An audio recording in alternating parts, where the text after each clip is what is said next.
बिस्मिल्लाहिर्रहमानिर्रहीम। तहरीक लब्बैक पाकिस्तान मरकज़ी मजलिस शूरा के अहम तरीन रुकन के ऊपर कातलाना हमला हुआ, फायरिंग हुई।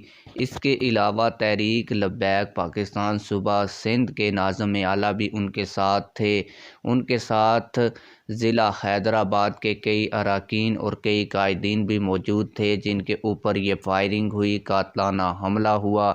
ये हमला किसने किया? तहरीक लब्बैक पाकिस्तान की मरकज़ी मजलिस शूरा के कौन से रुकन के ऊपर ये हमला किया गया?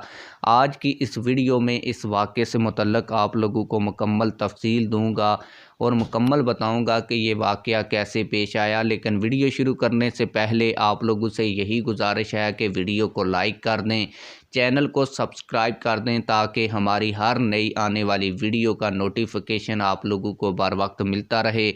आप लोगों को बताता चलूँ कि तहरीक लब्बैक पाकिस्तान के मरकज़ी मजलिस शूरा के अहम तरीन रुकन और सूबा सिंध के नाज़िम आला सूफ़ी याहिया कादरी, सज्जाद सैफ़ी, सूबाई रहनुमा सलीम सरवरी, एडवोकेट सूबाई इलेक्शन सेल मावन वक़ार कादरी, ज़ोनल नाज़िम आला मोहम्मद शोएब पर मुश्तमिल क़यादत सखर से एक इजलास ख़त्म करके लाड़काना जा रही थी कि रास्ते में डाकुओं ने तहरीक लब्बैक पाकिस्तान के रहनुमाओं के ऊपर हमला कर दिया। पहले हवाई फायरिंग की गई, फिर जो पिस्टल थे वो तहरीक लब्बैक पाकिस्तान के रहनुमाओं की कनपट्टी के ऊपर रखे गए और तहरीक लब्बैक पाकिस्तान के रहनुमाओं की गाड़ी से जो कुछ भी उन्हें मिला वो तमाम तर चीज़ें, कागज़ात और तहरीक लब्बैक पाकिस्तान के रहनुमाओं की जेबों में जितनी नकदी थी, इसके अलावा उनके जो मोबाइल फ़ोन से, ये सारी चीज़ें चुरा कर ले गए हैं।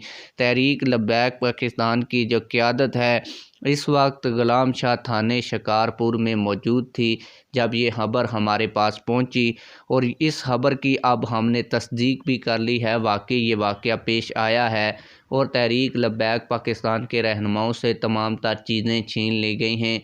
अलबत्ता अच्छी खबर ये है कि तहरीक लब्बैक पाकिस्तान के जो सारे रहनुमा थे वो इस हमले में महफूज रहे हैं और इनको कोई चोट वगैरह नहीं आई। आप लोग इस हवाले से क्या कहते हैं? कमेंट सेक्शन में हमें अपनी राय से ज़रूर आगाह कीजिएगा। मिलते हैं किसी और वीडियो में। अल्लाह हाफ़िज़।